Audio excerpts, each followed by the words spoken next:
లోకేష్ నాకు తమ్ముడు లాంటివాడు, కలిస్తే తప్పేంటి అన్న కేటీఆర్.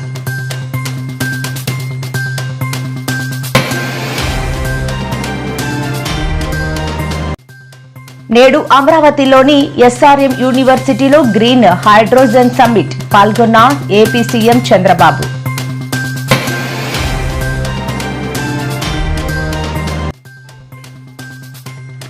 గాలి భానుప్రకాష్ తప్పుడు వ్యాఖ్యలపై మహిళా కమిషన్ కు ఫిర్యాదు చేసిన వైసీపీ నగరి మాజీ ఎమ్మెల్యే రోజా.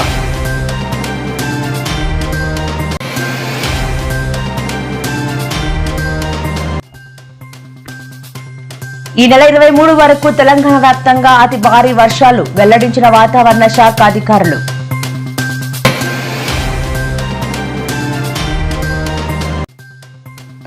రానున్న స్థానిక సంస్థల ఎన్నికల్లో మెజారిటీ స్థానాలు మేమే గెలుస్తామంటూ మంత్రి పొంగులేటి కీలక వ్యాఖ్యలు.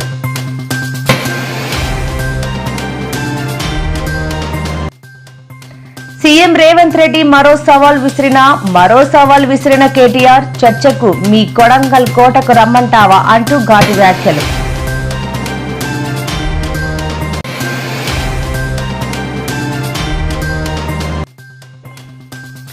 వేముల ప్రశాంత్ రెడ్డి ఇంటిపై కాంగ్రెస్ శ్రేణులు దాడి తీవ్రంగా ఖండించిన కేటీఆర్. ఏపీ మంత్రి లోకేష్ తో భేటీపై BRS working president KTR clarity ఇచ్చారు. లోకేష్ ను తాను కలవలేదని అన్నారు. లోకేష్ ను అర్ధరాత్రి కలవాల్సిన అవసరం ఏంటని, కావాలంటే పగలే కలుస్తానని అన్నారు. లోకేష్ తనకు తమ్ముడు లాంటివాడని, అతడితో సత్సంబంధాలు ఉన్నాయని చెప్పారు. అయినా కలిస్తే తప్పేంటని ప్రశ్నించారు. లోకేష్ చదువుకున్న యువకుడు, మంచివాడని అన్నారు. ఆయన మీ పెద్ద బాస్ చంద్రబాబు కుమారుడే కదా, కలిస్తే తప్పేంటని ప్రశ్నించారు. తెలంగాణ నీళ్లు చంద్రబాబుకు, నిధులు రాహుల్ గాంధీకి వెళ్తున్నాయని అన్నారు. లోకేష్ ని కలిసినట్టు అర్ధరాత్రి పోయి మేమేం చేసినా బాజాప్తా చేస్తాం, బేజాప్తా చేయాల్సిన కర్మ మాకు లేదు. అయినా నాకు తెలియకడుగుతా, లోకేష్ ఏమైనా నీ లెక్క అంతర్రాష్ట్ర దొంగనా? లోకేష్ ఏమైనా నీ లెక్క సంచులు మోసినోడా? లోకేష్ ఏమైనా నీ లెక్క చదువు రానోడా? కలిస్తే తప్పింది, ఒకవేళ కలవలేదు కలిస్తే తప్పింది. అయినా నాకు తెలియక ఇంకో మాట అడుగుతా, పక్క రాష్ట్ర మంత్రి యువకుడు, నాతో డెఫినెట్గా సత్సంబంధాలు ఉన్నాయి, ఇద్దరం కూడా ఫ్రెండ్లీగా ఉంటాము, కలవలేదు కానీ కలిస్తే తప్పేంది నాకు తెలియక అడుగుతా. అయినా మీ పెద్ద బాసు చంద్రబాబు కొడుకే కదా, నేను గూండానో దావుద్ ఇబ్రాహింనో చీకట్లో కలిసినట్టు డైలాగులేంద్ర హౌలా. నేను అడిగింది ఏంది, నేను చెప్పింది ఏంది?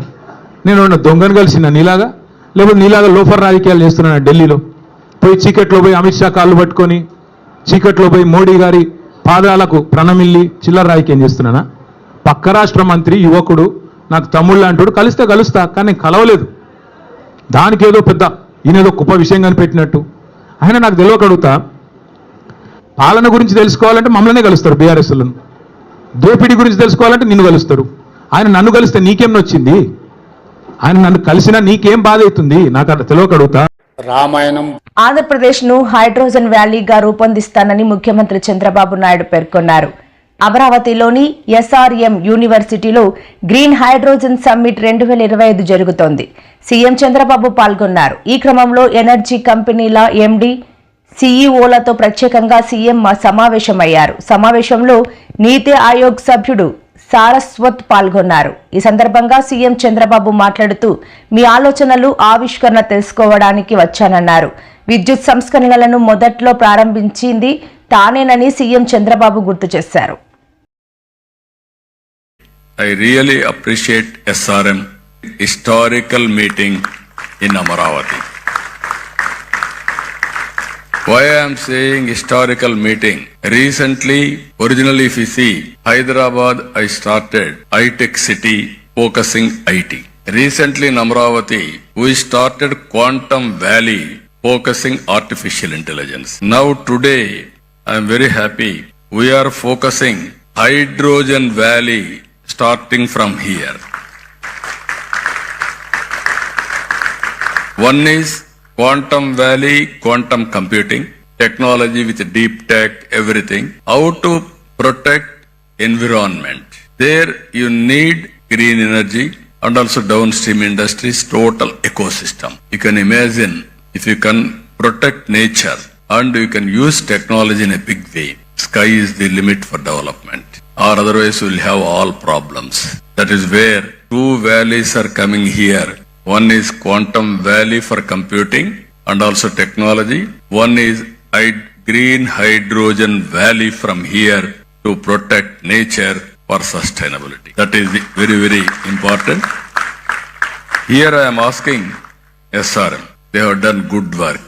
This is only the beginning. I am requesting SRM to take lead to bring industry, green hydrogen players who are all in the field, and also research organizations and all users. How to take to logical conclusion. Today, it is a matter of cost.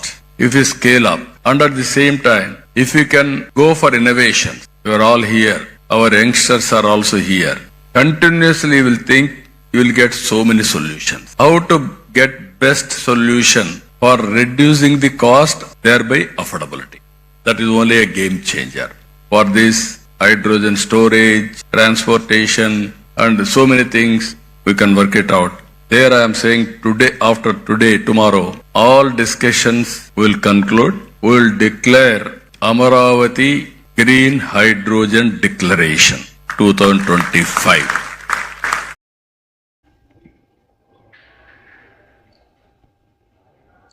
నగరిలో TDP MLA Bhanuprakash YCP మాజీ మంత్రి రోజా మధ్య మాటల యుద్ధం కొనసాగుతున్న సంగతి తెలిసిందే. MLA Bhanuprakash రోజాపై అసభ్యకరంగా కామెంట్లు చేశారు.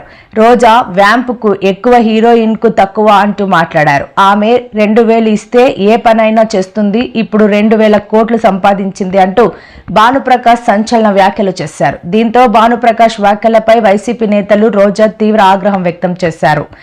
భానుప్రకాష్ పై చర్యలు తీసుకోవాలని తాజాగా ఆమె మహిళా కమిషన్ ను ఆశ్రయించారు.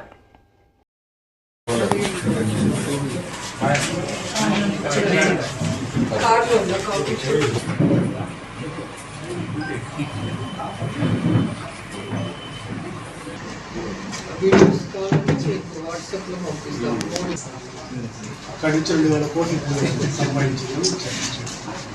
ఇది వాళ్ళ మీడియాలో, సోషల్ మీడియాలో, యాజ్ వెల్ యాజ్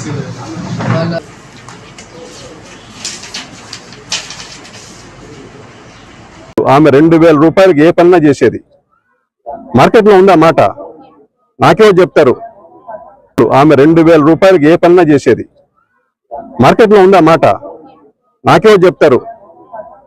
ఆమె వ్యాంప్కి ఎక్కువ, హీరోయిన్ తక్కువ. దీనికి ఎక్కువ వ్యాంప్ క్యారెక్టర్. ఆమె 2000 రూపాయలకి ఏ పన్నా చేసేది. మార్కెట్లో ఉందా మాట? నాకేమో చెప్తారు. ఆమె 2000 రూపాయలకి ఏ పన్నా చేసేది. మార్కెట్లో ఉందా మాట? నాకేమో చెప్తారు. ఆమె వ్యాంప్కి ఎక్కువ, హీరోయిన్ తక్కువ. దీనికి ఎక్కువ వ్యాంప్ క్యారెక్టర్కి ఎక్కువ. ఆమె వ్యాంప్కి ఎక్కువ, హీరోయిన్ తక్కువ. తెలంగాణలో ఆలస్యంగా మొదలైన రుతుపవన వర్షాలు ప్రస్తుతం జోరు అందుకున్నాయి. పలు జిల్లాల్లో ఈపాటికే భారీ వర్షాలు నమోదవుతుండగా ఇవి ఈ నెల 23 వరకు కంటిన్యూ అవుతాయని హెచ్ఎండీ ప్రకటించింది. ఈ రోజు నాగర్ కర్నూలు, యాదాద్రి, వరంగల్, హన్మకొండ, ములుగు, సూర్యాపేట, నల్గొండ జిల్లాల్లో భారీ వర్షాలు కురిసే అవకాశం ఉందని హెచ్ఎండీ పేర్కొంది. గంటకు 30 నుండి 40 కిలోమీటర్ల వేగంతో బలమైన గాలులు వీయనున్నట్లు తెలిపింది. కాగా మిగిలిన ప్రాంతాల్లో ఓ మోస్తారు వర్షాలు కురుస్తాయని వెల్లడించింది.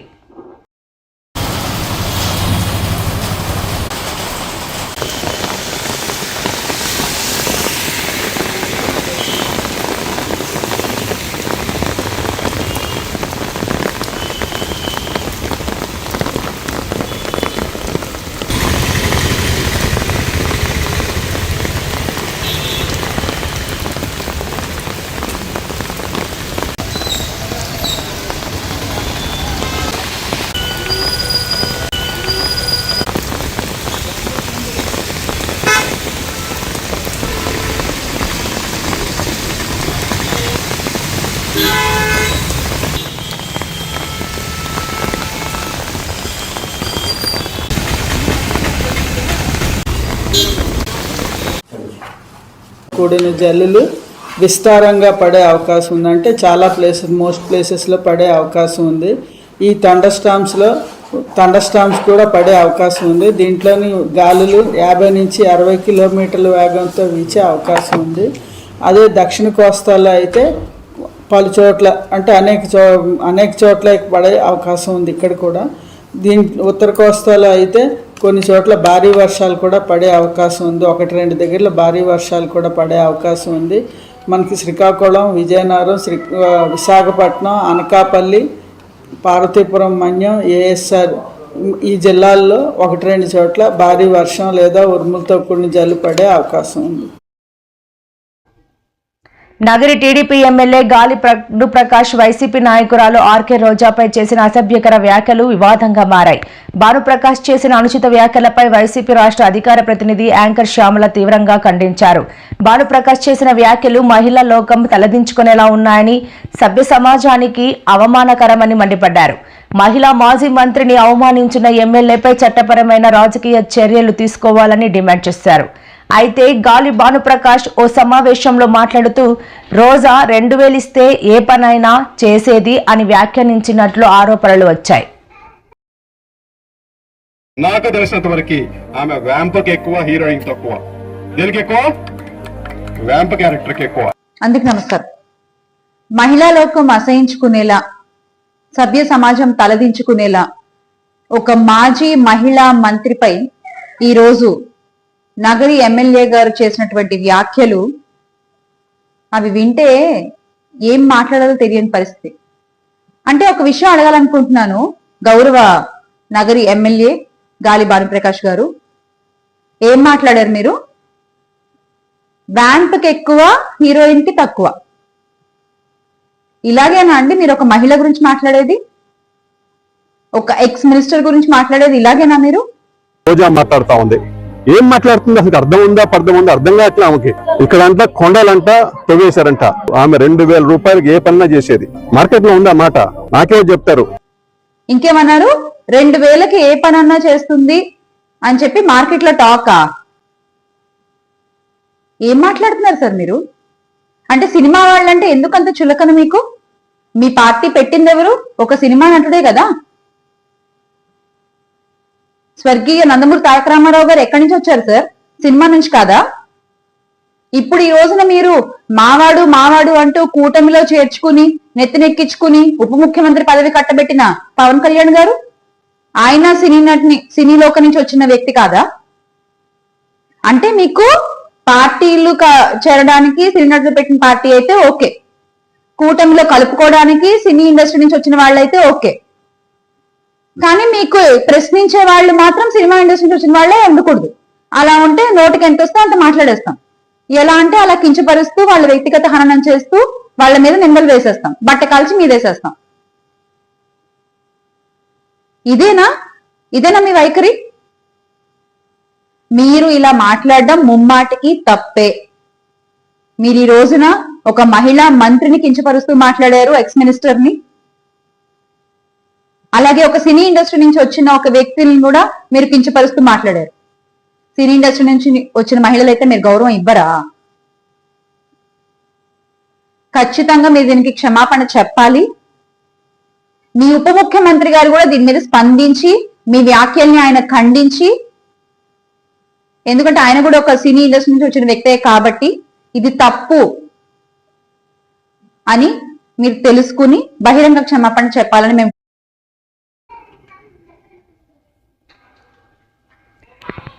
రాష్ట్రంలో జరగబోయే స్థానిక సంస్థల ఎన్నికల్లో మెజార్టీ స్థానాలు కాంగ్రెస్ పార్టీనే కైవసం చేసుకుంటుందని మంత్రి పొంగులేటి శ్రీనివాసరెడ్డి వెల్లడించారు.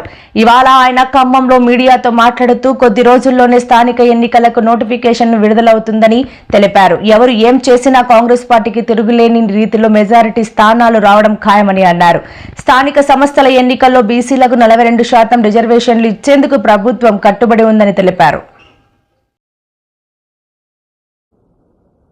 బీసీ సోదరులకి మొన్న ఏదైతే సర్వే చేయబడిందో, సర్వే చేసిన దాని పద్ధతిలో 42% రిజర్వేషన్లతో స్థానిక సంస్థ ఎన్నికలకి పోవాలని ఈరోజు కేబినెట్ నిర్ణయించటం జరిగింది. రేపు రాబోయే రోజుల్లో, రాబోయే ఆగస్టు లేదా సెప్టెంబర్ మాసంలోనే స్థానిక సంస్థల ఎన్నికలు జరుగుతా ఉన్నాయని చెప్పి మరి వార్తలు వస్తా ఉన్నాయి. మీ అందరికీ ఇక్కడికి వచ్చిన మా సోదరులందరికీ మీకు మాటిచ్చేది ఒకటే, మీరు మా కోసం శాసనసభ ఎన్నికల్లో, పార్లమెంట్ ఎన్నికల్లో ఈ వేదిక మీద కూర్చున్న వాళ్ళ కోసం మీరు కష్టపడ్డారు. ముగ్గురు మంత్రులున్నా వాళ్ళ వల్ల ఏమి కాదు. ప్రజా ఎంత ఎత్తు ఎదిగినా శాసనసభ్యుడిగా అద్భుతమైన మెజారిటీతో, ముఖ్యంగా నా తోబుట్టువుల ఆడబిడ్డలు దీవెళ్లతో కనీ విని ఎరగని మెజారిటీతో నన్ను ఆశీర్వదించి శాసనసభకు పంపించారు. రావణాసురుడు పరిపాలన వద్దని, ఇందిరమ్మ ప్రభుత్వం కావాలని రాష్ట్ర ప్రజలందరి దీవెళ్లతో, ముఖ్యంగా నన్ను దీవించిన నా తాలేరు కుటుంబ సభ్యుల ఆశీస్సులతో ఇందిరమ్మ ప్రభుత్వం కేటీఆర్ సీఎం రేవంత్ రెడ్డికి మరో సవాల్ విసిరారు. సవాల్ విసిరి పారిపోయిన పిరికి పందర్ రేవంత్ అని చర్చకు తాను ఎక్కడికి రావడానికైనా సిద్ధంగా ఉన్నానని, జూబ్లీహిల్స్ లోని ప్యాలెస్ కి రమ్మంటావా, కొడంగల్ కోటకు రమ్మంటావా అంటూ ఛాలెంజ్ చేశారు. శుక్రవారం ఖమ్మంలోని దివంగత మాజీ ఎమ్మెల్యే మదన్ లాల్ కుటుంబాన్ని పరామర్శించిన కేటీఆర్ అనంతరం కార్యకర్తల సమావేశంలో మాట్లాడారు. రేవంత్ కి ఎప్పటికీ కేసీఆర్ స్థాయి రాదని మండిపడ్డారు. తప్పు చేయలేదు కాబట్టి గట్టిగా మాట్లాడుతున్నామని పేర్కొన్నారు. అసెంబ్లీలో చర్చించిద్దామంటున్నారు, అయితే అక్కడ మా మైక్ కట్ చేయకుండా ఉంటే చర్చకు సిద్ధమని తెలిపారు. టన్నుల కొద్ది కేసులు, గుండు పిన్నంత ఆధారం అన్న దొరికిందా? ఉంటే కదా దొరికేదానికి, తప్పు చేస్తే కదా భయపడేదానికి. అందుకే నేను అనేది, చేతిలో పవర్ ఉంది నీకు. నువ్వే హోంమంత్రి, నువ్వే ముఖ్యమంత్రి, నీ కిందే మొత్తం 1000 మంది పోలీసులు ఉన్నారు. మంది మార్బలం వ్యవస్థ అంతా నీకే ఉంది. ఏం తప్పు చూపెట్టినావు? 20 నెలల్లో ఏం పీకినావు? ఎంతసేపు లీకులు. అప్పట్లో సినిమాలో ఆయన గ్రీకు వీరుడు అనేవాళ్ళు, ఈయన లీకు వీరుడు. లీకులు తప్ప, చిట్ చాట్లు తప్ప నువ్వు పీకింది ఏంది, నువ్వు చేసింది ఏంది? రాష్ట్ర ప్రజలకు కానీ రాష్ట్రంలోని ఏ వర్గానికి నువ్వు చేసింది ఏంది నేను అడుగుతా ఉన్నా. మేమేమి తప్పు చేయలేదు కాబట్టే ఇవాళ ఇంత ధైర్యంగా, మొహమాటం లేకుండా, దమ్ముంటే లై డిటెక్టర్ పరీక్ష పెట్టు, దమ్ముంటే లై డిటెక్టర్ పరీక్ష పెట్టు అని చెప్పిన మొట్టమొదటి రాజకీయ నాయకుని నేను. నీకుందా దమ్ము? ఓటుకు నోటు కేసులో నేను డబ్బులు తీసుకోలేదు లేదా ఇవ్వలేదు అని చెప్పే దమ్ము నీకుందా? లై డిటెక్టర్ పరీక్షలో మగాడివైతే, పిరికి సన్నాసివి కాకపోతే వస్తావా? ఉద్దరం కూర్చుందాం, రాష్ట్ర ప్రజల ముందు లైవ్ కెమెరాల ముందు కూర్చుందాం. ఎవరేందో ప్రజలను తెలవమందాం. ఇద్దరి మీద ఉంది కదా ఏసీబీ కేసు, నీ మీదో కేసు ఉంది, నా మీదో